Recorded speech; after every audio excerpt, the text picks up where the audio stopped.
G'day guys, back in the shed again. Going to continue on with I think what is part 3 of the 200t build. So there's lots more to do, so I'm just going to get straight into it. One of the first things I want to do is get the tank case on here. So hopefully that sits there like that and we can just get into it. So last time you saw me put that heat shield in there. So this tank case can just slip right on now. It's got that other plastic heat shield in there. It's all been cleaned, and the fuel line has been replaced as well. I'll just quickly show you the difference because of the different setup on the rear handles.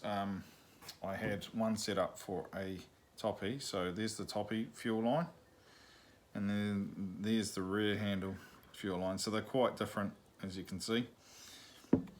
So I had one set up for that, so it's cool. I probably could use one of those other ones at a push, but it's all good.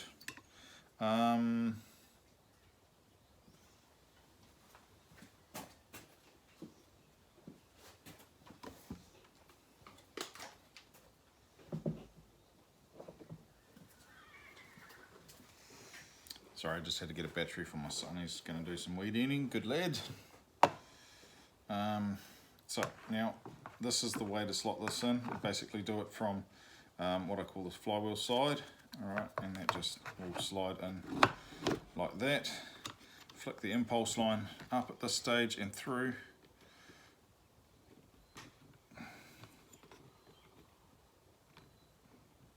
Come on. Come on. There we go.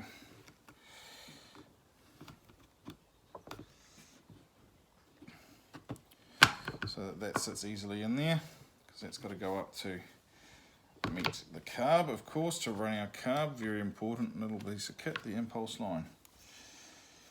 And then that's done, you can secure that with some screws.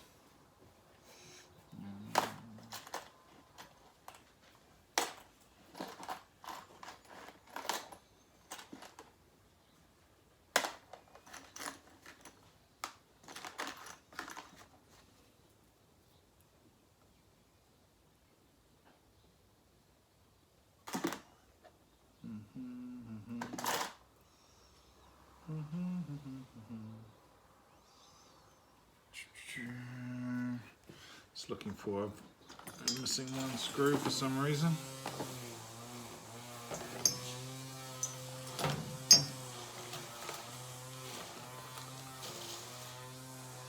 That'll do. I was hoping to do, I didn't do any prep, just in the hope that this video went better than the last one. So that's the reason why I'm scrambling for stuff. But all good, all good. Hope you guys are enjoying this series, apart from my last goofy video, of course. Me just messing up a complete amount of stuff, but like I always say, fast forward to the bits you want to get to and see how it's done, and don't have to listen to me rabbit on about nonsense, which I continually do. Just want to give a shout out to my mate in Vermont in Canada, the Vermonster.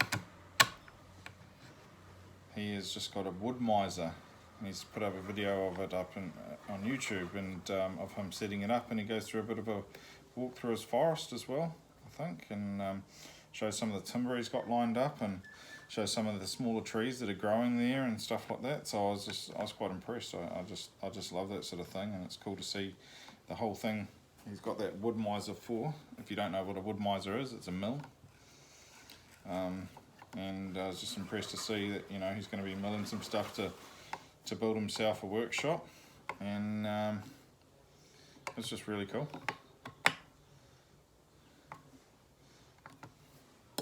So those are the 4 screws that hold that all on. two on the top and two on the bottom, and they're all metal threaded screws.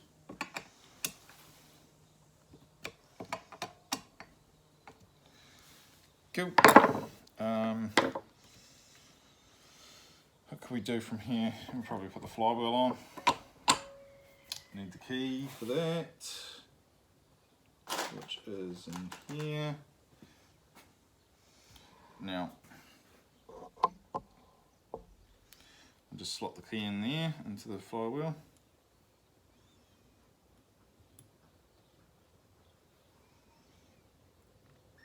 Oh, sorry, not into the flywheel, into the crank.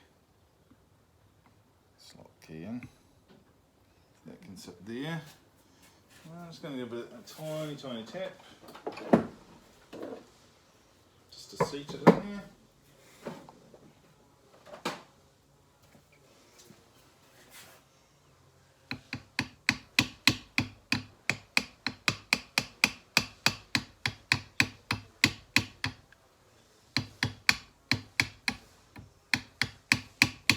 There we go.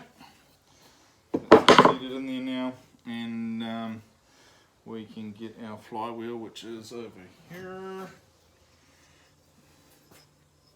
I'm not sure how far I'm going to get on this. There's a bit to do on this, so we'll just see. I probably should get a bit of rope though.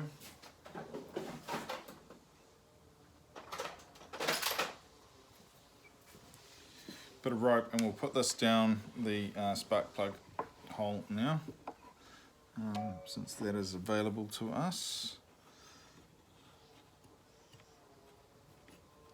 Just thread that all in there.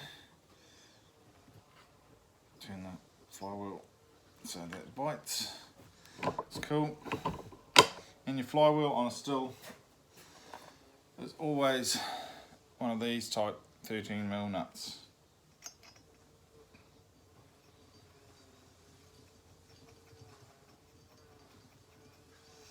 So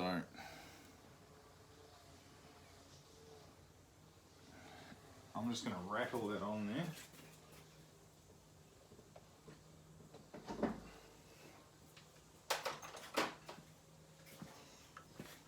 Just lightly, not with the big rattle gun, just with the smaller electric battery operated driver.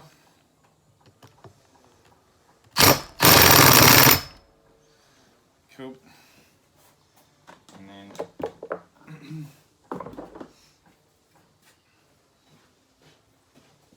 when I do that too, I always hold the flywheel I always twist it anti-clockwise, even though the nut goes on clockwise, just because if there's going to be any slop in the flywheel, you want it to advance the timing rather than retard the timing. So I always make sure to do that. And now we need a 13mm.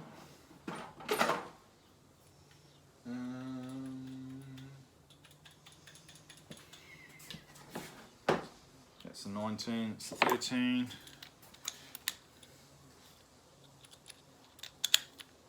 Cool.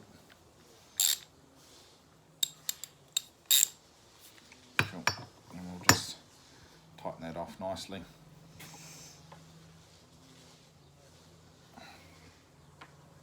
Because you don't want your flywheel coming off.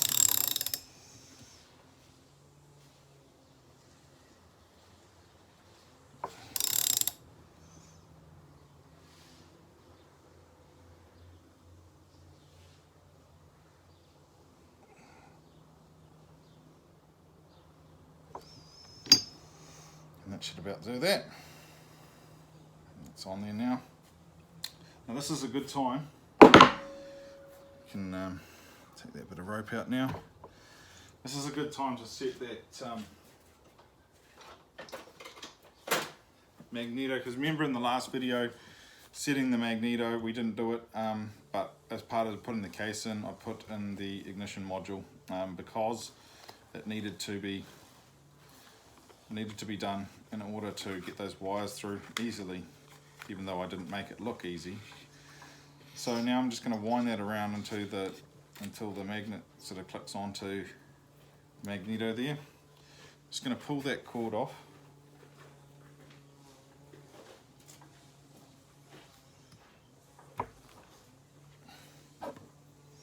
And untighten these nuts, these screws. Alright, and that has fully drawn in against that business card, because you just use a business card on there to make sure that it's set right. And they're just little screws, so don't flip and heave on them, it's not necessary.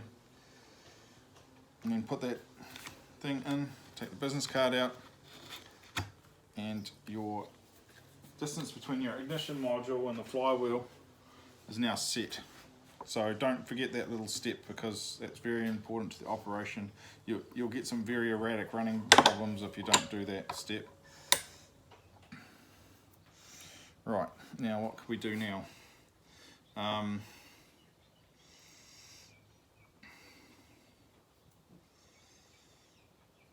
Probably put a spark plug in, maybe do that. Or should we get that? We could put a handle on. Might do that. I'll put the handle on.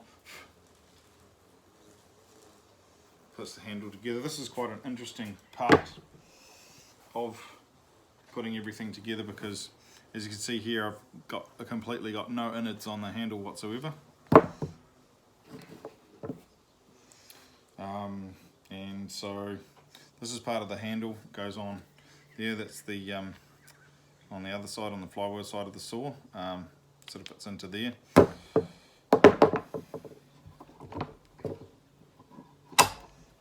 can see that side of the saw, that goes in there.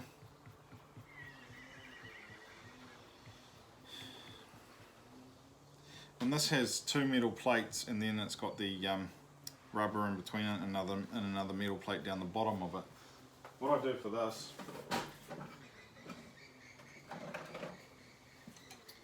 is I'll just get some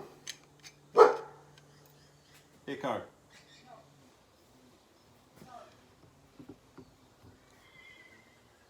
I'll just get some pliers like that, and put it on its side. It might be easier for you to see. I'll just get some pliers like that, and there's two flat sides of this. Like if I were to take it off again.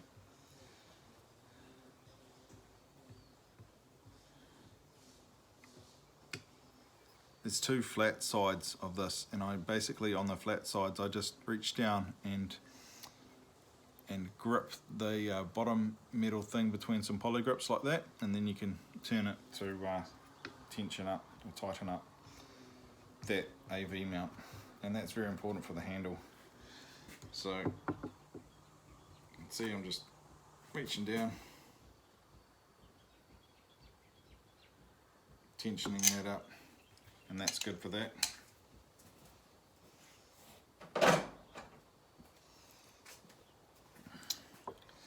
So that's part of the handle, and then you've got two attachment points for the handle here, and then the third one being that AV mount we just put on.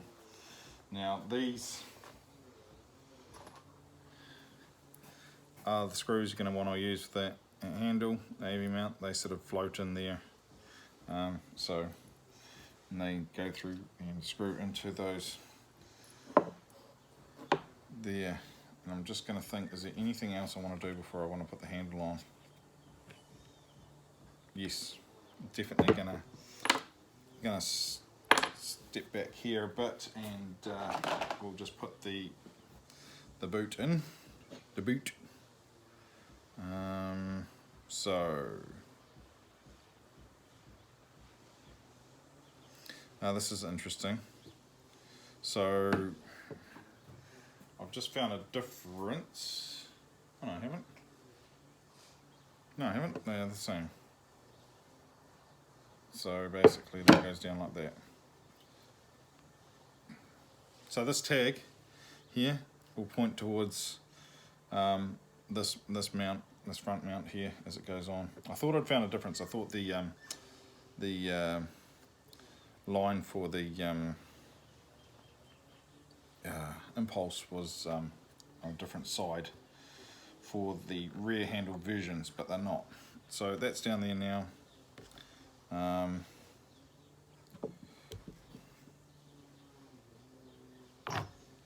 that's pretty good. I might just twist that around slightly.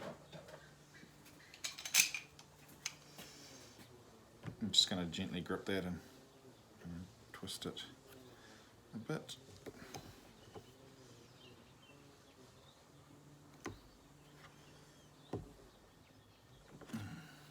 Yep. And that's better.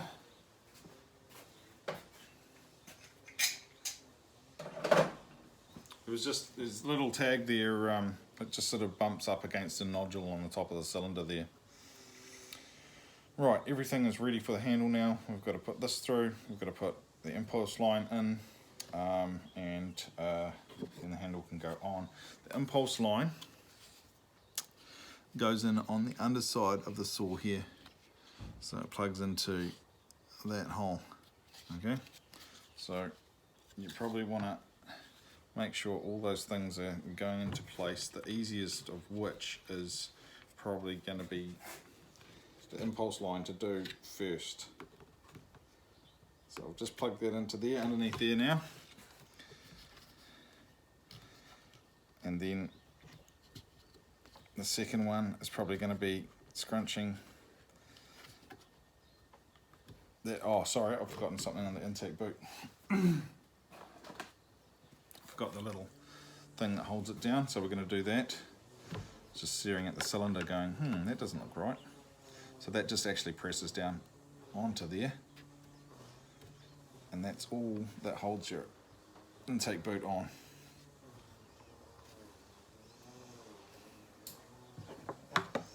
Which is cool. Just pressing that down, making sure it's firm in there.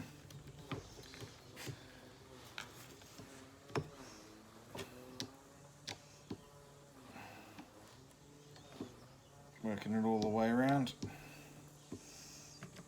Definitely not something you want loose. Right. Now you can continue putting that boot in there.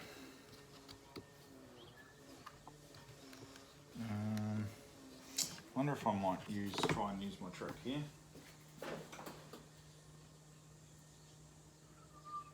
I'm just looking for some line.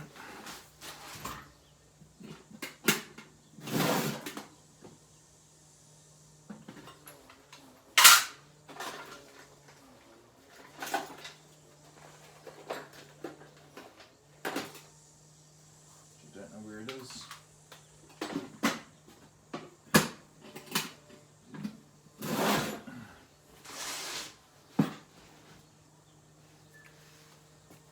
I found another 200 body the other day as well when I was looking through some parts,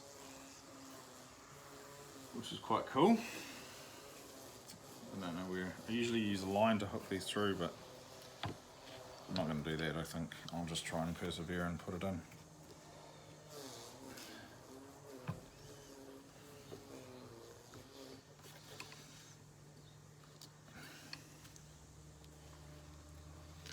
Trouble is, it's hard to get that top through. I'll push that down first. There we go.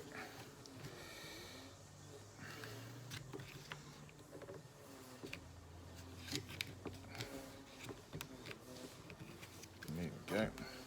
It's quite scrunching up quite nicely. Goes through.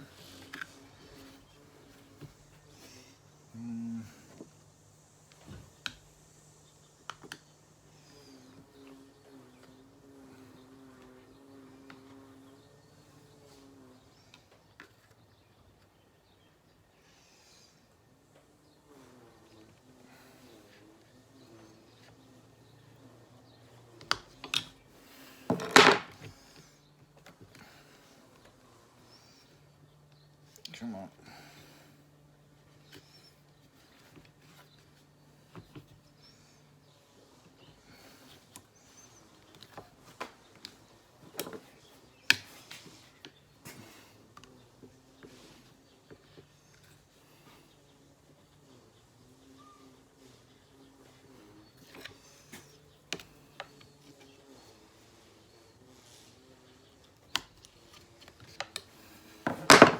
Really need that bit of line, I didn't think about that.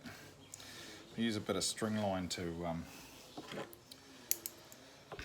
pull these through sometimes a bit easier. I'll just pull this one through with pliers. Just got it on the outer lip of the boot, which is quite good.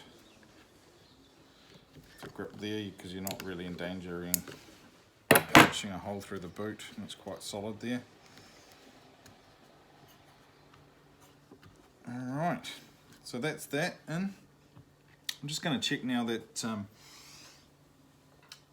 I have impulse line still in there. Yep.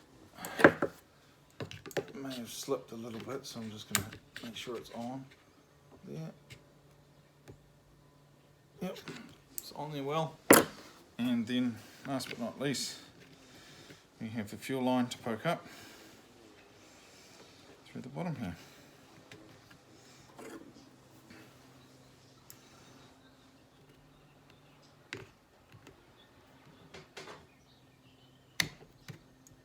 Cool, and that's up now. So that's just going to sit there quite nicely indeed.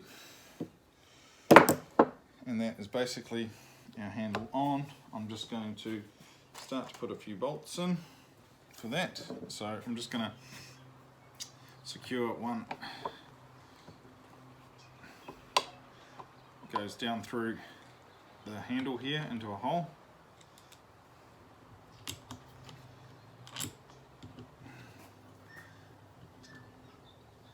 Get that one on there. There we go. There it goes.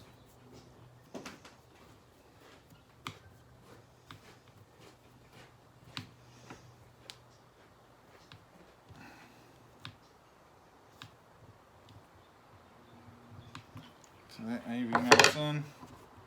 And then back to where we were before. I'm going to use these two specialised looking mounts, screws for this side. Put them in there.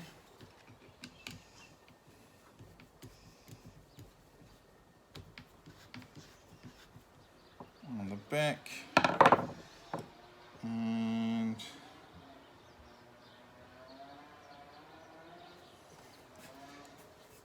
I'm going to, before I put this front one in, I might just secure this starting wire and the phase wire into its place.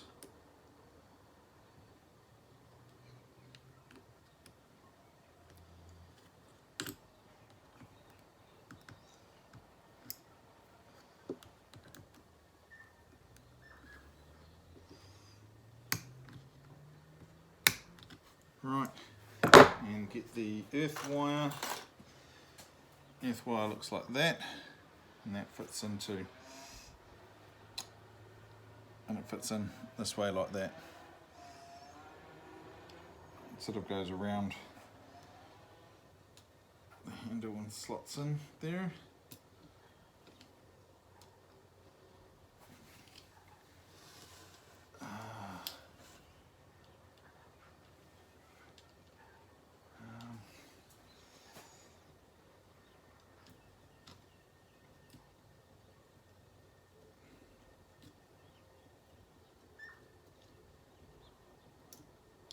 Supposed to just press in there. There we go. That's sitting nicely in there now. And that earth wire will wrap around into that other thing. We can put that screw in now. There's nothing else we need to worry about there.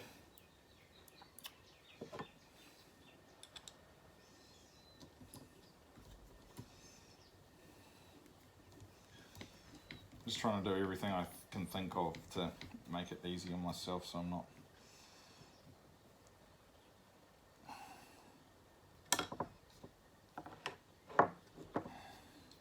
I'm not going to end up backtracking over stuff, and that earth wire can go on now. That's why I was going to leave that screw out in the last video, but I couldn't because I needed it as a holder to make sure that AV mount still lined up with the hole for the earth, and that just curls around there like that, and on it goes.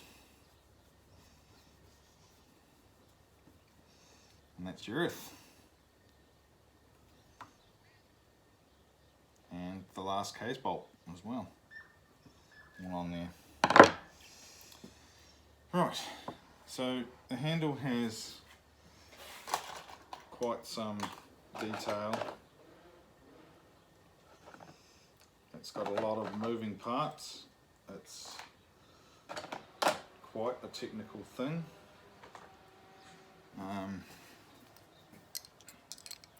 And there are just some of the parts there.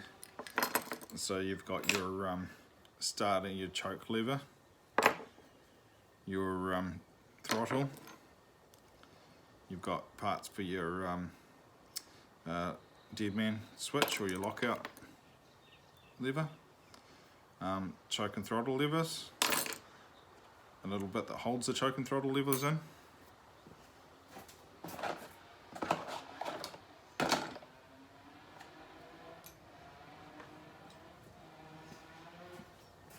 little swivels that go at the back of the handle here for the choke and throttle levers, and a little tiny screw there for that. Right, so that bit comes off there. I just had it on there because I was testing how that trigger was working when I was putting it back together. Hoping it's going to work well. Right. So this would be one of the first pieces you put in, this piece here. That's got a little bit that goes on the throttle lever, I think, and that hits your earth and shorts out the straw. There's your starter wire and starter thing in here. See that in there? You push that right forward to push this in, and it goes into a big hole that's in there. Right, so that's all locked in there like that. Well, it's not locked in, it's just in there. Next thing you want to do is probably get your trigger sorted out, your throttle and the lockout switch, and you'll need this wire for that. So that hooks into there, and that bit bends around and tucks underneath there. So that's what it looks, that would be the inside view from here on there, like that. Okay, and that goes into there, into a hole down here. I'm probably doing some of this wrong, so you will see me probably take it all apart again and put it back together. Just because these things are flippin' fiddly to do. And then this lockout switch has got this little bit here, which you put the end of this spring in here, put it in there, and then that goes in a hole there, sits in there, and then that, forgot the compressor was on, that finishes then the whole throttle and lockout mechanism going on there. The next step would be to place this white lever in, and that goes in this hole just in here. Sits there like that. And then this orange one, which sits around this pole that gets screwed in, is one of the poles for screwing the handle together. So you can sort of see them sitting there like that. You see that setup so far? Right, now I think the next one we're going to put in is this one, and it's more a copper looking wire. It's shaped like that. It's actually made to go around that post. So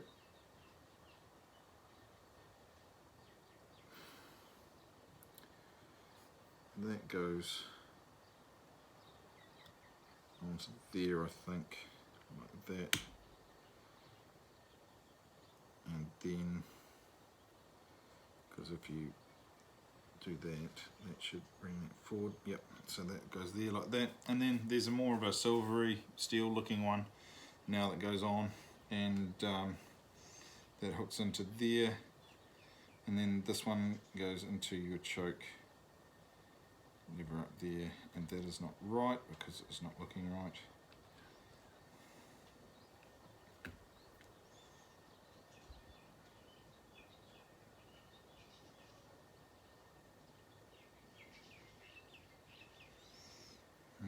What have I done here?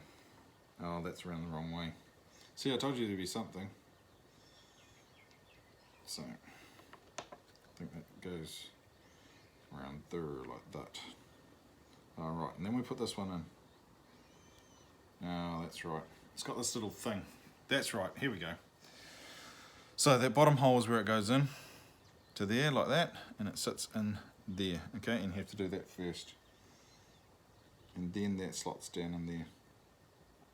Because they you know you got it right when both of these linkages sit tight against the body of the handle.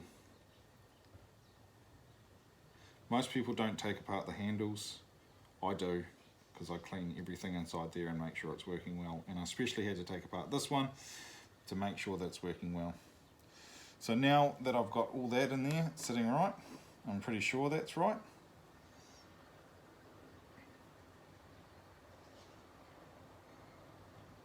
Pretty sure that's right.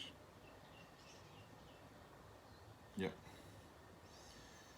Now that's all sitting there nicely, I've got this sort of post here, which I actually made out of a bit of wire because I was missing this, couldn't find it anywhere. But it works just as well. And that sits across here, like so.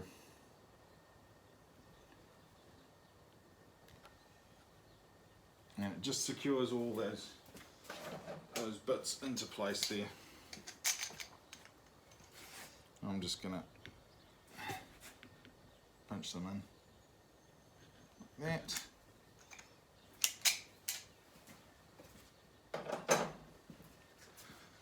So it secures those linkages sitting in there in the handle. Then you can get your outer piece of handle, which is where? I don't know. Oh, here it is. Outer bit of handle, and that just slides straight on there like that. Now, if I've done this all right, it should work. So before I actually screw it in, I'm going to put this in before I screw it together. Alright, and that'll mostly hold it there. And I'm just going to check the functionality of everything. So that's working. Switching off, switching on.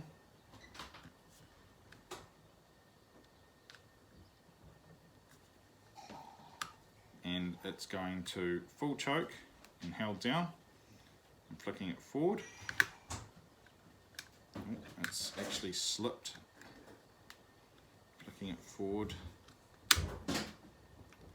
Okay, I think there's maybe something wrong with this mechanism. It was sitting before on the quarter choke function, but it's not at the moment. So I'll have a look at that and see what's going on there, but we won't worry about it for this video. And I'll update you in a later one as to where and how I fix that. But it's slipping forward. It wasn't before. I don't know why it's doing that. But for the most part, of the functions all working, and you can see in the back there we're getting the throttle linkages all working and everything like that. So I'm pretty happy with that. I do have to take this apart again to sort that out, but for the purposes of this video I'm going to secure all that together, and they take 3 screws like that, and they are done with a T20. So I'm just going to drive them in now, and I will sort that choke. I will fix it with some ingenuity, because I don't have another component like that. So I only had one set up for a top handle, which is unfortunate. I would have liked to have had more setups for them, because I'd rather be building top handles than those rear handles, just because of the fact that these are more valuable with this setup on them. I mean, you could probably take a rear handle version of these up a tree, you know. Right, oh, and one last screw to go and tie in that choke lever operation, choke start lever. Okay, and that's just going to hold that in there. And that is the handle, complete, done, boom. Next, let's go and move on to the carb area. Where is the carb? It's over here. So, here's your carb. Slots in that way with the screws out to that side, and with your fuel line going down, of course, into here for the fuel. Once you've got that, you need a few other parts though. You need that ring, and that goes in first, and this helps all seal the carb onto the throttle, the intake boot. And then this piece goes in there. Pretty much there's no other way to put it, because you can see where the impulse line comes to it, and you want it to say top like it does there. I don't know if you can see that, top, and then that just slides on there like so. Right, then your carb should just fit in there, but we're also forgetting the linkages as well. Now, just so you know, there is a reason why they've done 2 different colours on those linkages inside the handles, because they meet up with 2 different colours. So this is your choke, and this is your throttle linkage. Alright, so you want those in there as well. And I think I've just done something stupid, because I think I was supposed to put this on to the handle, unless I can get it in there now.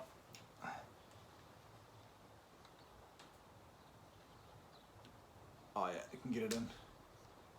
That's cool.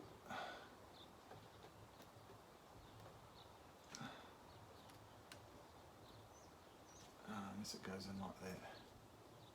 I think it does.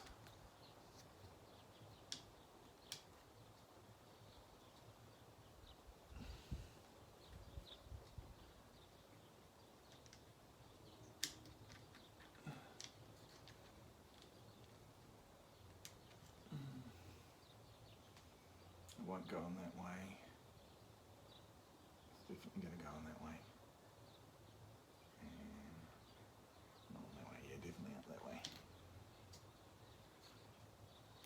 So it's the short end that goes in up here, and I'm just trying to fish for a hole on the other side of it so I can get it in. Because I don't really want to take apart the handle to put it in, but I may have to.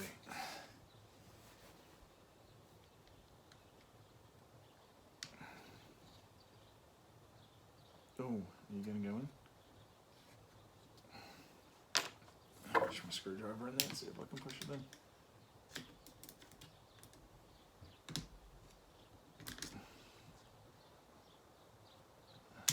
Yes, got it. So it's the short end of that choke thing that goes in there. And that, of course, connects up to this bit over here. Then your throttle linkage goes in to there like that.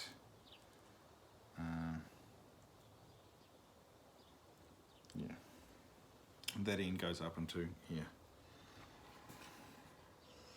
So you should have these two hanging out. They sort of go in now because you have to link them up as you're pushing the carb into place. Otherwise it's very hard to link them up once it's in there.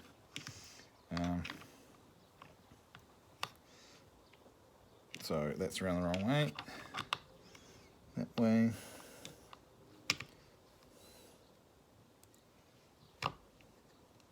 Just trying to, sorry my hands are in the way, I'm just trying to get this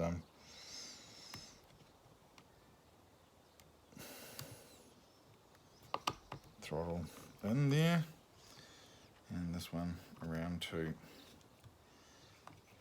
So that all goes on there.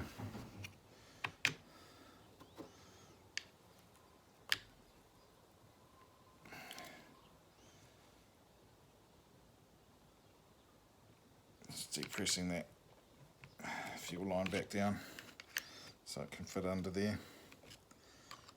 Can push that up later. Okay, that's all sitting back. And that choke in there. Right, now the throttle can go back up underneath there. The fuel line, sorry, can go back up into there.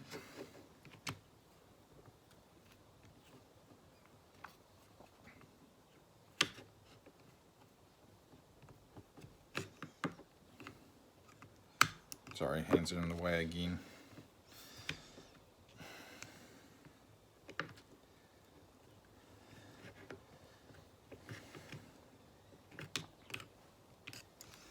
Right, reach in there with something a little bit soft, and I'll just push that up into there.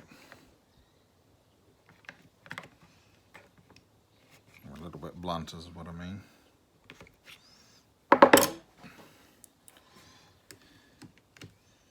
Make sure that fuel line's right in there. Which it is, that's cool. And our you can see our throttle lever working, and you can see now that all sets that and well.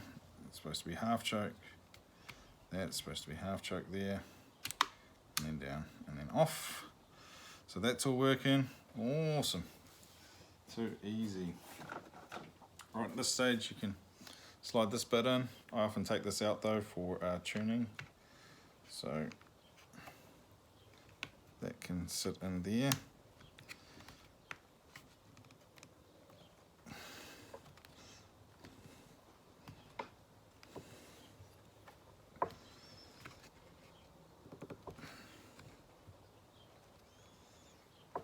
Which is cool.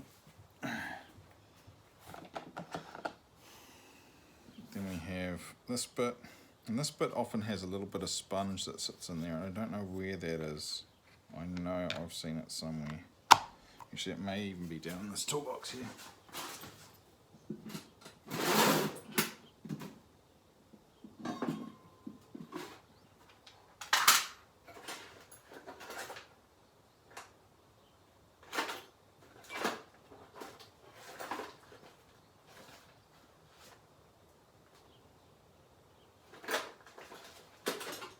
No, it's not.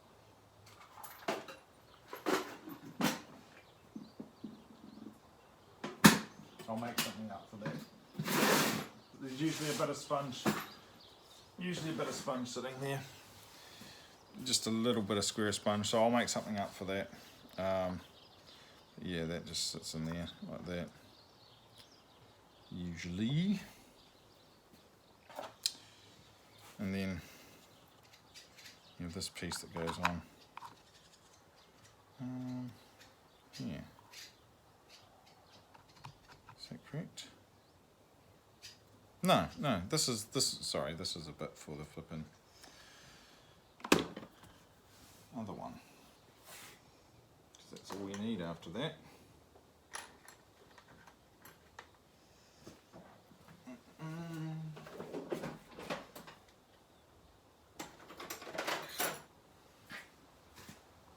8mm hex still.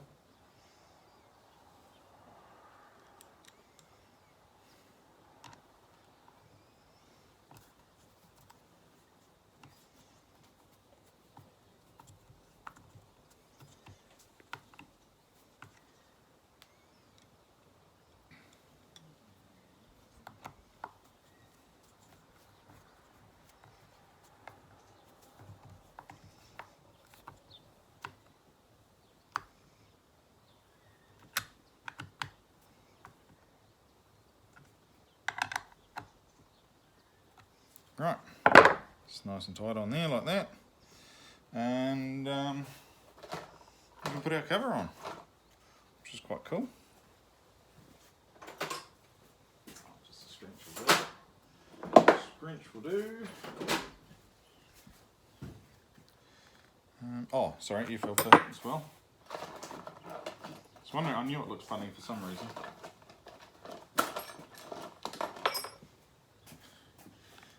Air filter. That is not a new air filter, it is just clean with the Vario Clean, which does a very good job. Also, just before I forget, I have put a link in the first video for this saw, and it's got a whole parts diagram in there, all the part numbers and everything that you'll need. And there's also a link to Matt Olson's channel, and he's the guy who came up with that thing for the using the 026 seals or the 260 seals, the MS260 seals, flywheel size seals for this. So that's not my thing, that's his, so full credit to him.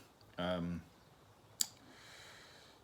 want to take anything away from the guy because he's an absolute legend when it comes to saws. So yeah, go check out his channel, tons on there, tons of content if you haven't already. And just while I'm talking as well, I've been looking over some of the analytics for this channel, and I'd like a little bit bigger. I've always said that, just through 1,000 subscribers, so I can get live streams going, which I'd rather do live streams than videos like this. Much prefer them, and because it'd be good to have the chat with you guys. So I noticed another thing, most of my audience or subscribers are from America, so big thumbs up to the United States there, and that's awesome. Thank you so much for your subscriptions, or subscribing, I mean, to my channel.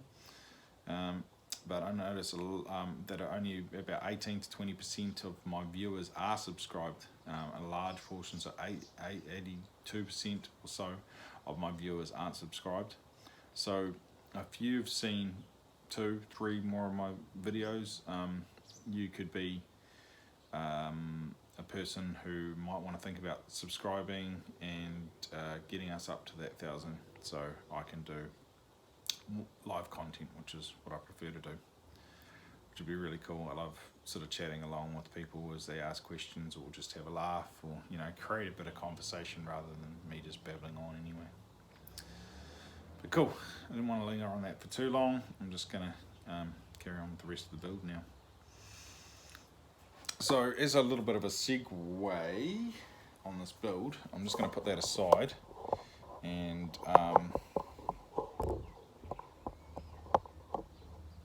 swing that out of the way, and we are going to do a pull start chord putting together. Now I've done other videos on this, so fast forward if this is not your thing. So but I always say, if you can, keep the original rope and just sort of see how long it is. So it's about that length. So I know I need about this much rope from that. I always give it a little bit more because you need to tie knots and things like that. So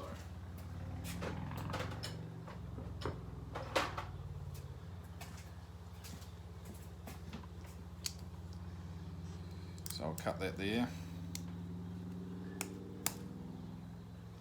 Right. And then usually I wear a glove to do this because it's a bit hot and I like to sort of pinch and squeeze the end, so I'll just put on a pair of gloves there. Oh, look at that. Still. Yeah. And I'll just get my torch.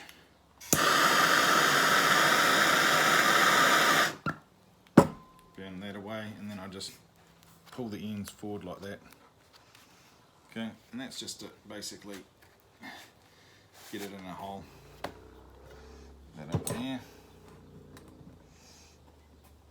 And don't do what I do and miss this bit. You know, I do it every time. So basically I want to put it through that first and then line it up with the hole inside there and squeeze that up into there, and that just flows nicely up. Pull it through. Alright, so that, and that other end goes to here. I need to do the same again with that.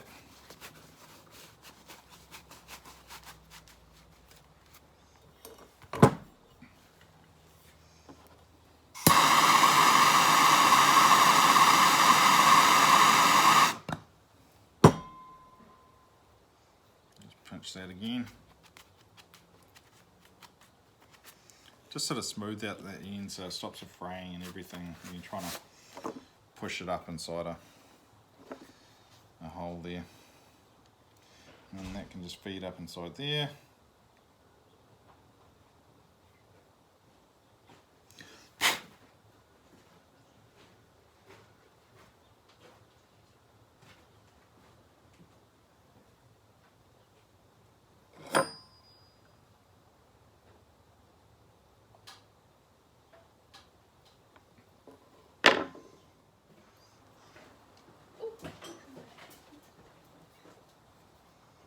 So yeah, this just goes up in there. Just working out how to get that inside there.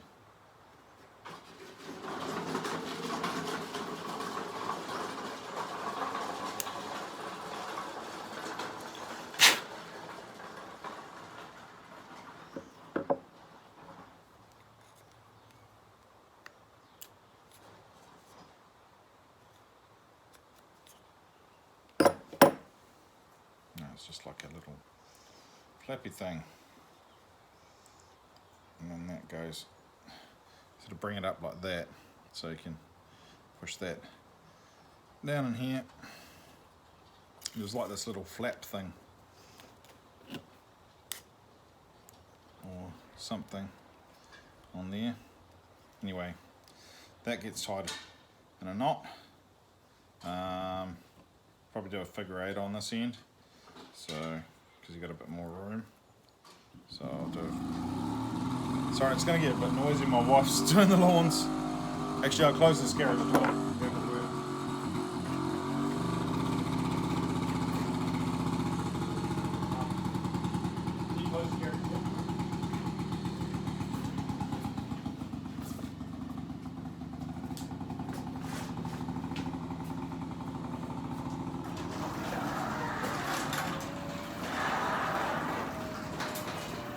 Boys, just close the door for me.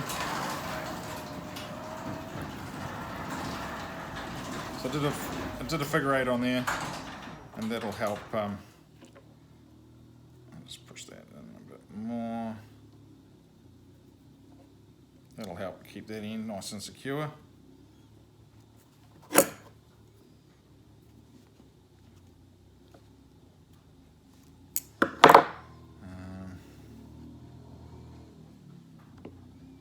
That's cool. See if that'll push all in there.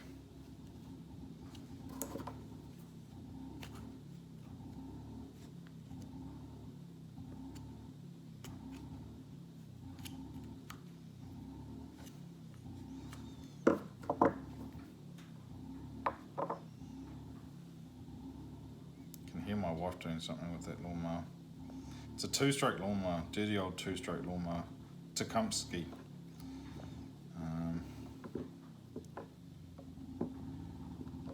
I think it's from the States. I got it for free because someone didn't want it. And I've just thrashed it for years, running it on 50 to 1 Stihl. Just tying a overhand knot there. And yeah, had it for flipping years. And someone didn't want it, gave it to me. I fixed it up.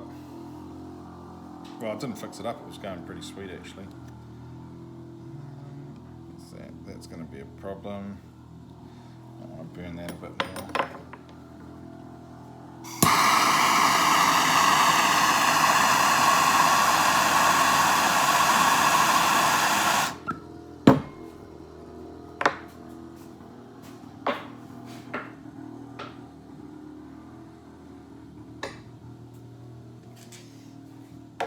So I just squash that down in there.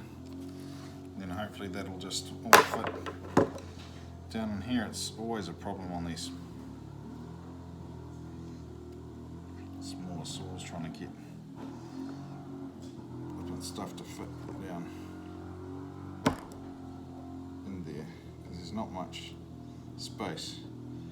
And you have to get it all in there. It has to be a knot, and that's the smallest knot you can pretty much do. And I'm pretty sure this is the right size, because it's the right size according to what was there.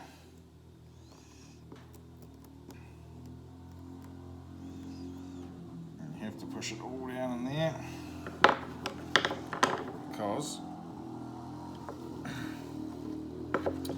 the pulls will get stuck if not.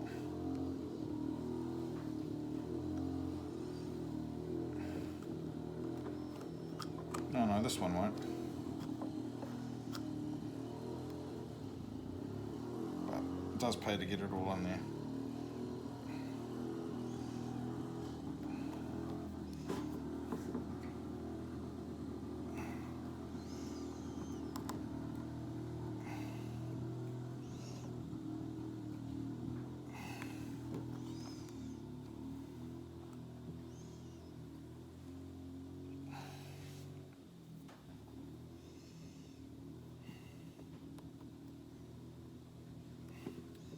Best as you can anyway.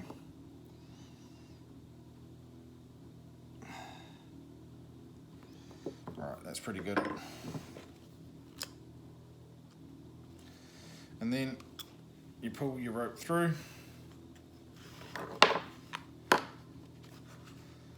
Wind it around about 5 times, 6 times. Like so. Hold on to that, untwist the cord as it comes back through, so you can actually pull it through.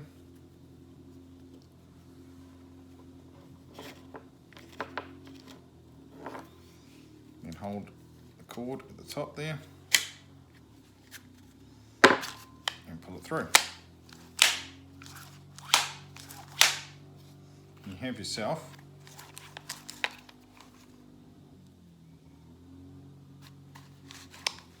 starter. That's cool. And I always get a bit of grease and I just put it around the pulls in there, so that mechanism just slides around nicely like that. And there we have it. That's a little segue for this saw on how you do a pull cord. And I can't believe I actually did that one all right in the first go, so that's cool. Usually I miss putting the cord through here and have to redo it all, and yeah. Anyway, moving on.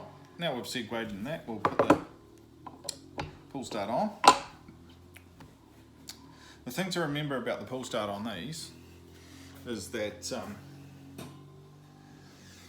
the back 2 screws, so the screws nearest your carb or the fuel tank are plastic, and you can strip them out. The front two are metal, so then the smaller metal ones. I'll show you the difference in them shortly. That goes on there.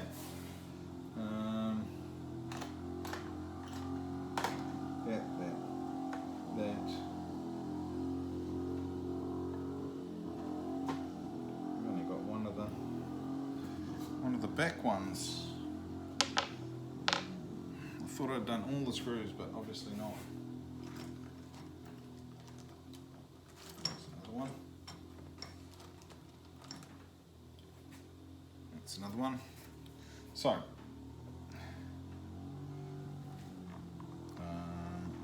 That is not even one that goes in there, so I'll have to find two of those now.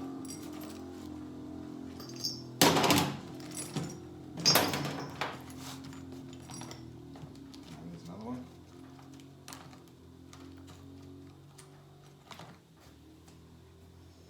So here's my thing.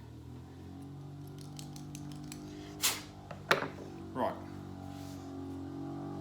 So you've got two metal screws, metal threaded screws, and two plastic threaded screws. Two plastic threaded screws go down the fuel tank end.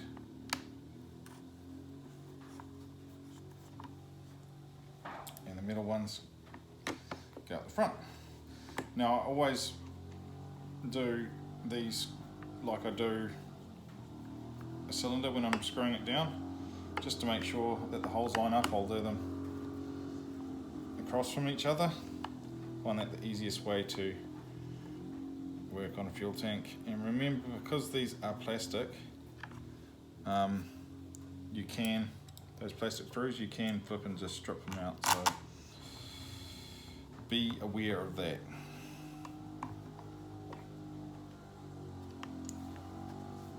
You don't want to be stripping these out because they hold on the pull start cover. It's a bit of a messy operation to get them good again. Right, so that's all on now. Pull start cover is on, and we're starting to definitely look like we have a saw going on here. So the next steps now, we can put the spark plug in, which I have here, and that is a 19mm. I will see if my deep socket fits down in there. No, it's not going to.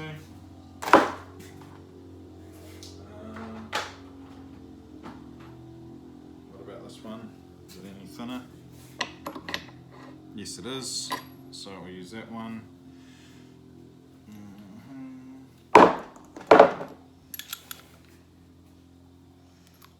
19mm onto there.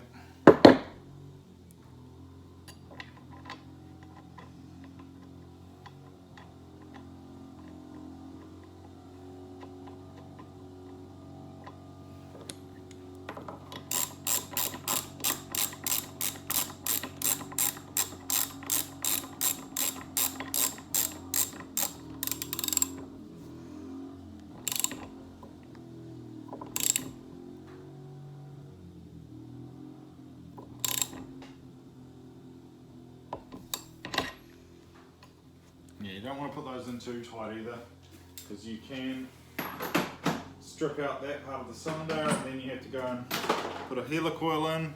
I think I did that on the MS200 video, so if you want to see how a helicoil put in, go look for the first part of that in the channel and you'll see it. Right, spark plug in. I haven't pulled it right out, but there's the little where is it? It's one of these.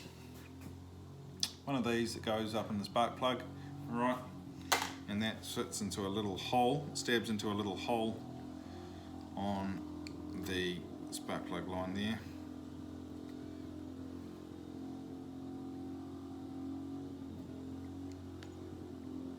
So I'm just going to stab it back into now, and then that all gets pushed back up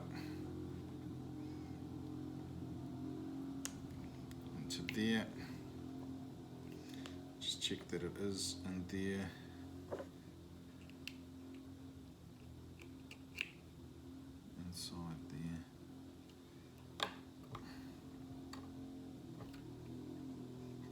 top of it, I think. There we go.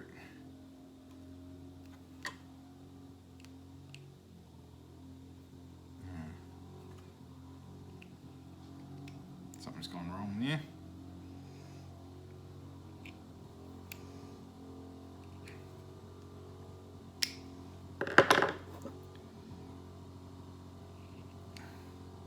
You hear my dirty old two-stroke mower going?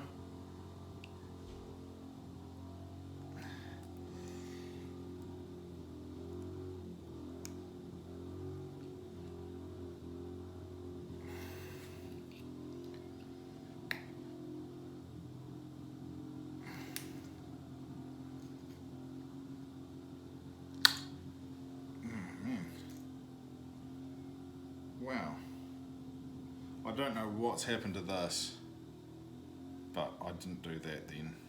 That's really weird. Never seen anything like that. Right, so that can go up in there now. That just fits into there. Good thing I had another one. Flip. No wonder that looks so weird inside there. So normally you just push these back up into there. Go quite easy. So someone really mangled that spark plug for some reason. That spark plug connector. Very weird. Some weird stuff happens though from these saws that I get back from the place I got them from. And that one just stood up nicely. So maybe that was the problem with this saw. It's like that. Maybe that was it. Maybe that's why it wasn't working. Anyway. Who knows? Then this little connector here goes in here.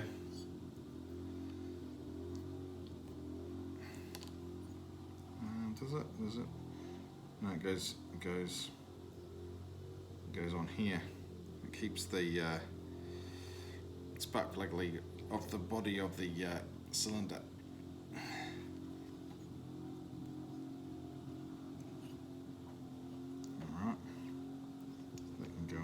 That and fit in there really nicely.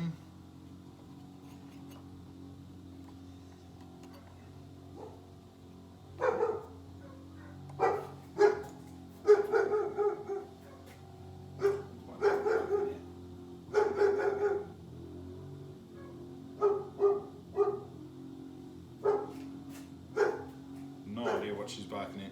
Another dog, I think. It's my German Shepherd. Right, so that goes across there like that. Now we can put the oiler in. Can we?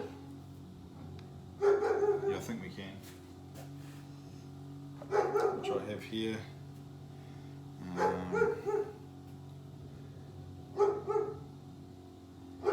And that just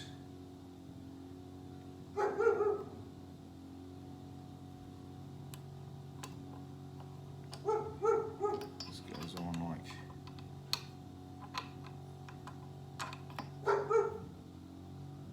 what does it go on?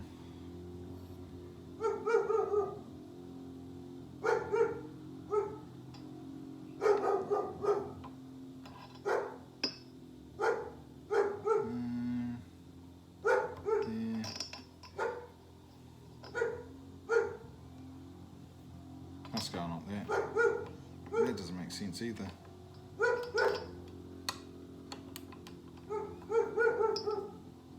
Actually, it looks like it goes on that way. What the hell's going on here?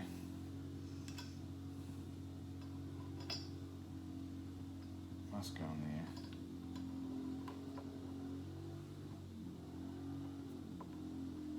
That looks like it's on completely upside down though, because there's no way you.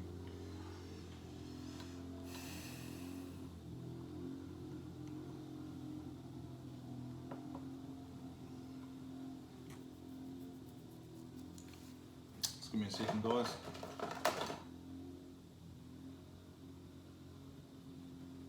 I thought you adjusted that from the bottom of the saw, but maybe you don't. Maybe you don't.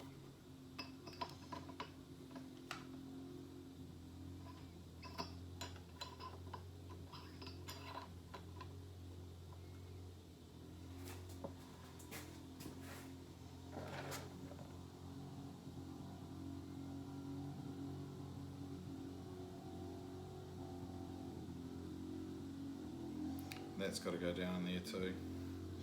So I need to take this off here.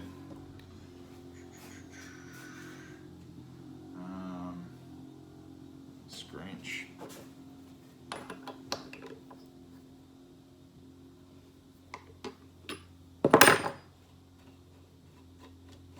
Well, it's nice to grab that top handle. I'll tell you what, it's feeling like a saw, people. So I need to push this in here with this. I think it goes like that. And then settles down in there like that. Yep. Yep, that's how it goes. Didn't realise the oil adjuster was on the top there though. So, go figure.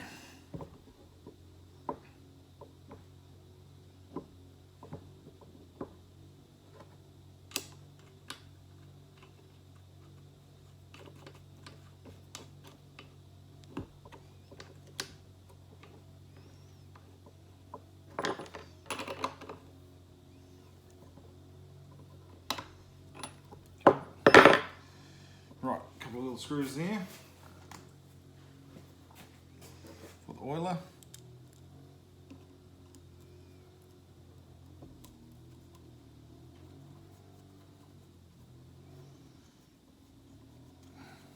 I'm really hoping this saw's going to run well. I don't know, because you know, all of the bits are just parts that I've pulled together. I don't know what the carb's like really. I don't know. I can't remember what condition I got this saw in. The bearings look okay. It's got fresh seals, so it's all there, except for that choke lever issue, which I'll have to work out. But it's all there.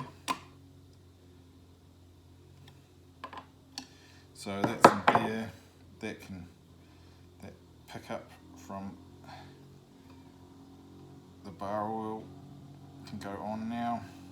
That just pushes on there like that. So that's on there. Yeah, I think we can put some covers on there now.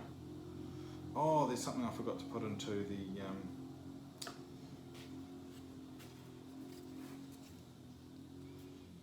chain brake as well. So yeah, this one goes on here like that.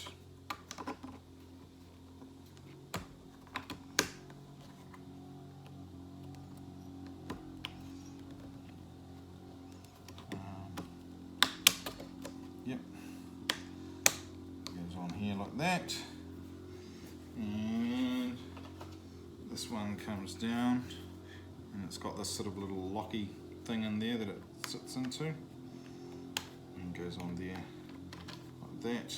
Hooks into the bottom there, comes down, and sort of fits in to that locky area.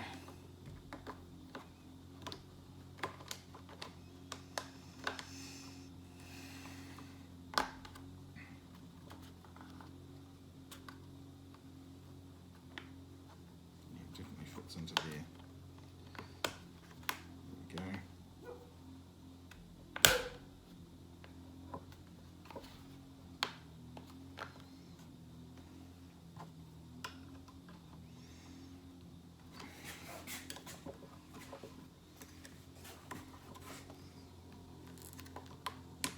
It's got like a little thing that needs to press in there. It's just not going. Right, I might secure it with some screws and then. So we got 3 screws. And these are just smaller screws.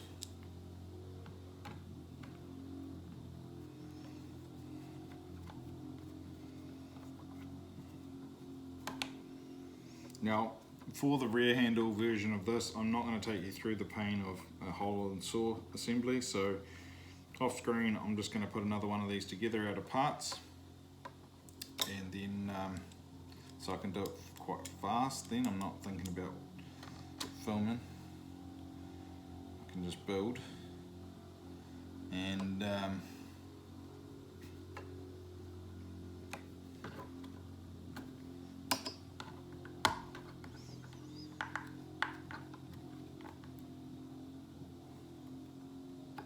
in.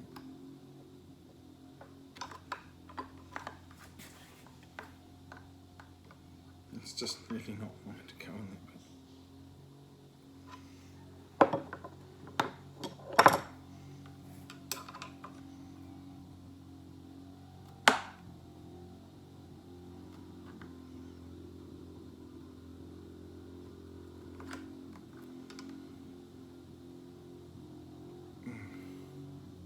I don't know why.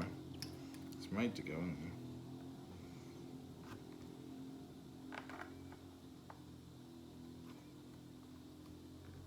It just doesn't want to sit in for some reason. Oh well, maybe just because it's old or something. I'll figure that out later. But 3 screws in there anyway. Boom.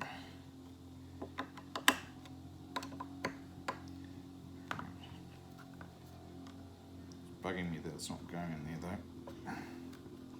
It's not sitting in there.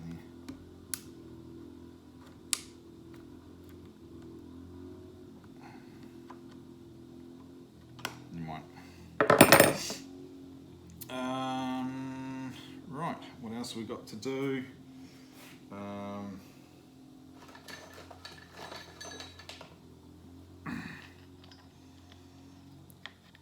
Driver.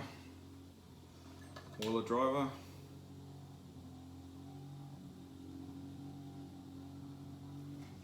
Goes on there. Clutch. Needle cage.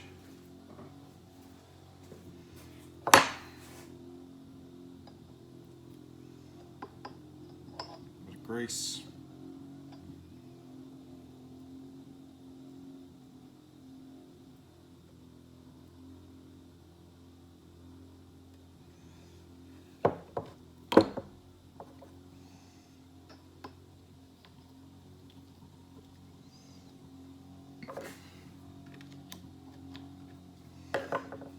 Sitting in that slot.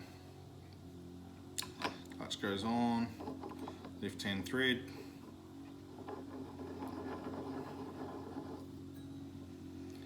Clutch will self-tighten, so you don't have to worry about that too much. That bit's really not sitting in there too well. It's okay, I'll probably take it off for tuning anyway. Right, what else have we got to do? Dogs, tensioner. Oh, this bit. This is quite important. Is the bit for, which is what they're used for. Quite an important bit in an arb saw. Is for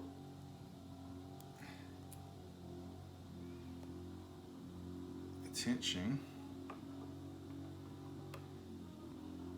your chainsaw lanyard onto your harness, so you don't drop the top handle out of a flipping tree.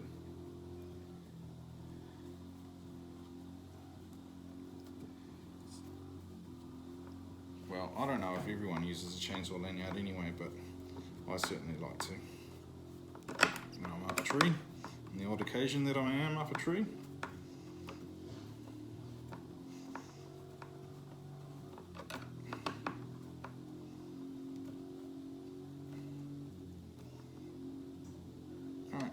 That's in there, and that can flip down into there as well to fold away if you don't need it. So that is securely in.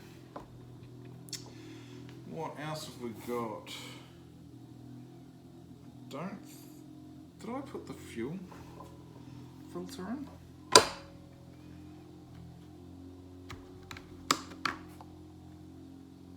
No, I didn't, and I have one sitting here, so I'll put that in. Just going to reach in with the pliers, whack that on.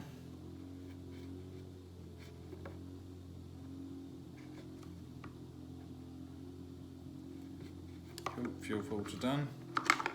It's always good to have that in there.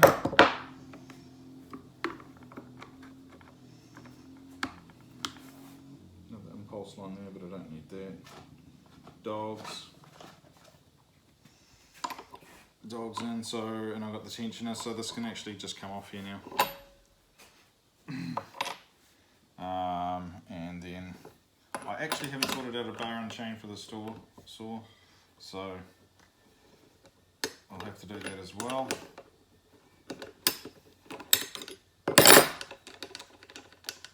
But we could see if it pops, see if we can get a saw to fire once this is done.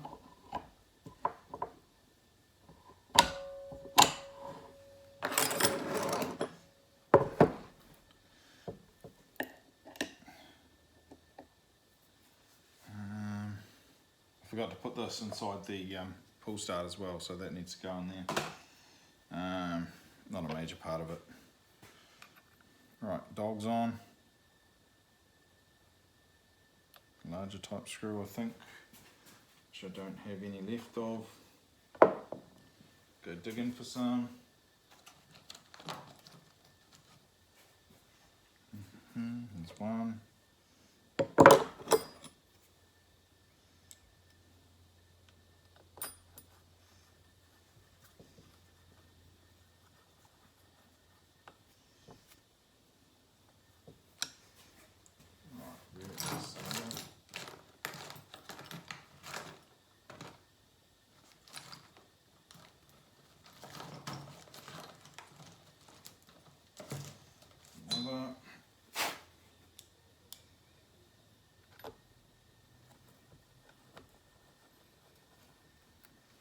Dogs in,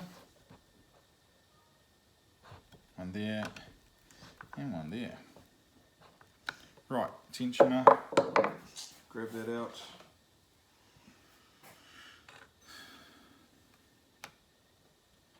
Slot that in there. Gets a smaller screw.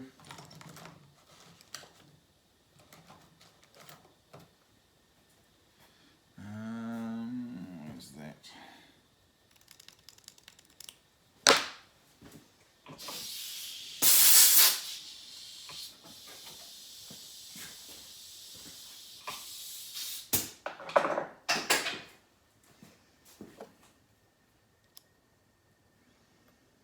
I think this video's worked better if I don't prep anything.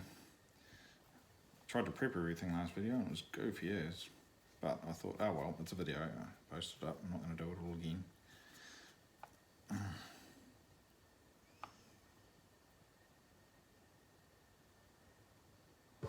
And that is the tensioner in. We have a chainsaw. Side cover is over here. Alright, so that just goes in like that.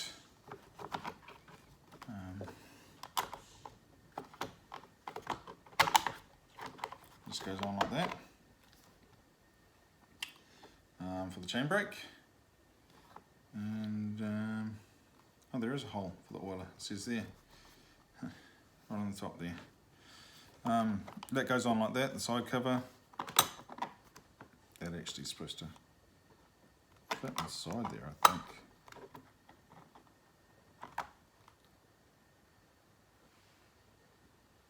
Is that rain? Is it just the pines I can hear? I'm hoping it doesn't rain because I really want to have a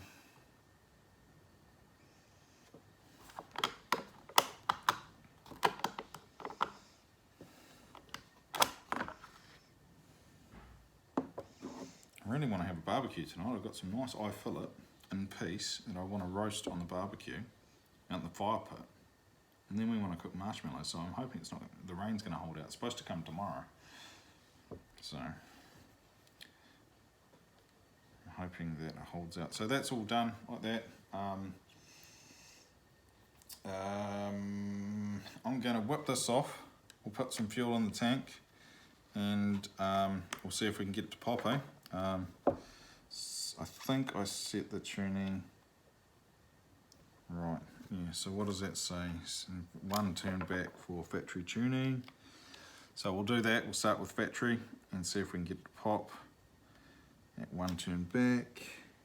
And that is a low screw. And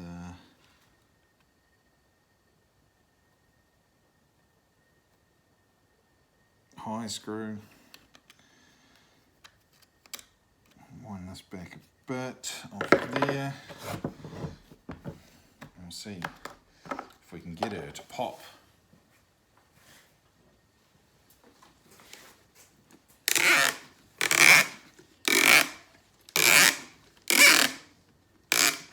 Still premium HP, mix 50:1.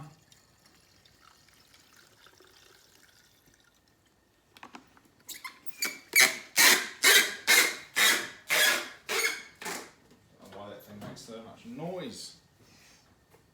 Right, and get some earmuffs on, and we'll see if we can get it to pop. This is exciting. I'm going to struggle with this throttle though, so that might be a bit of a mess around, but just pull it over for a bit. The clutch just flew off. That's crazy. Okay, I'll secure that on a bit better. That was terrible.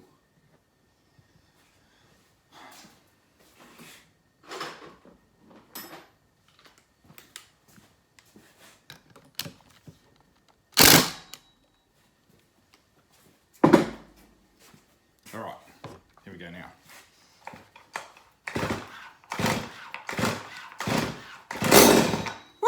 Popped.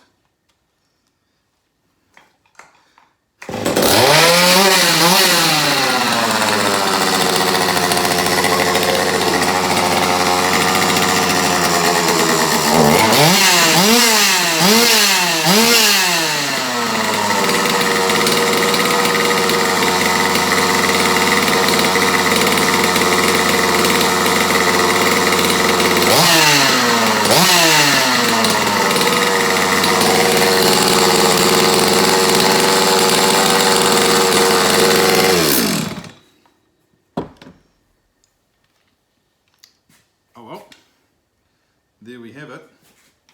Oh, where's that leaking from? Okay, the fuel cap's got a leak on it. So I've got another one here. Get this one out of there. The fuel cap's leaking, that's no good. And I'll chuck another one in.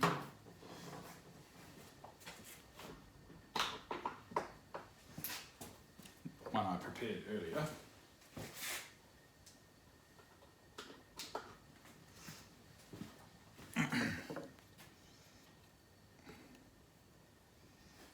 That is freaking awesome. How much do you love that when you build a saw and it just goes like clockwork like that? I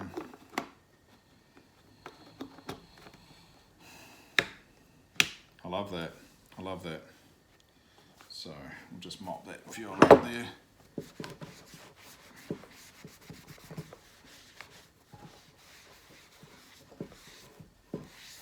That's cool. See if this one's leaking.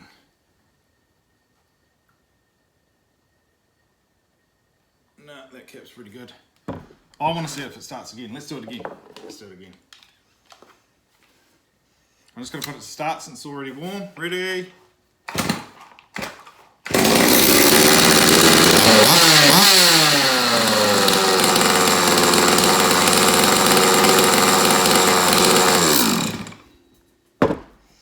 Idle's a little high.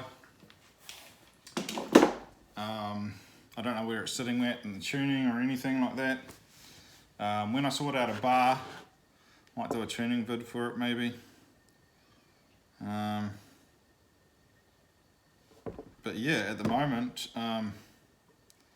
it looks like I have me a very nice 020t Stihl top handle.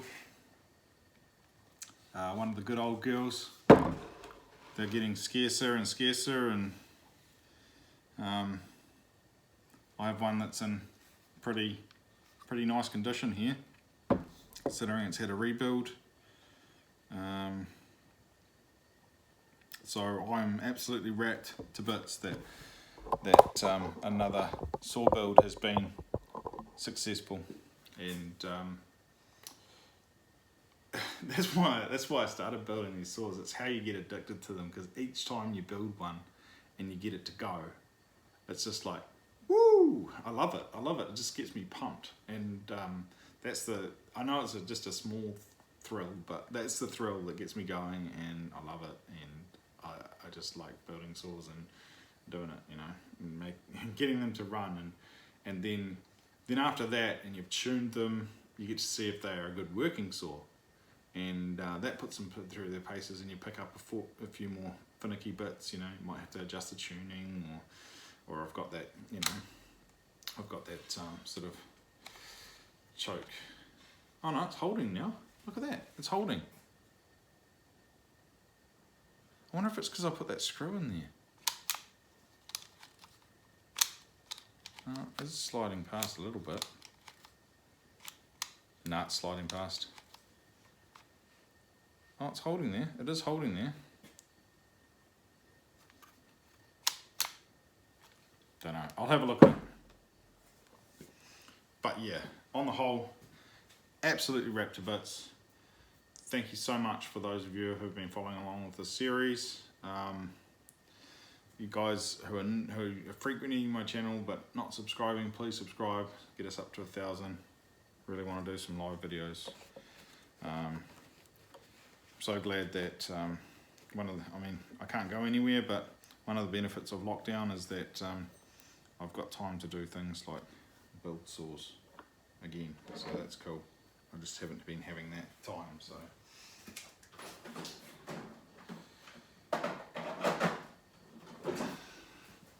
Wrapped. Yep. Should we do it one more time? And then we'll say goodbye. Let's do it.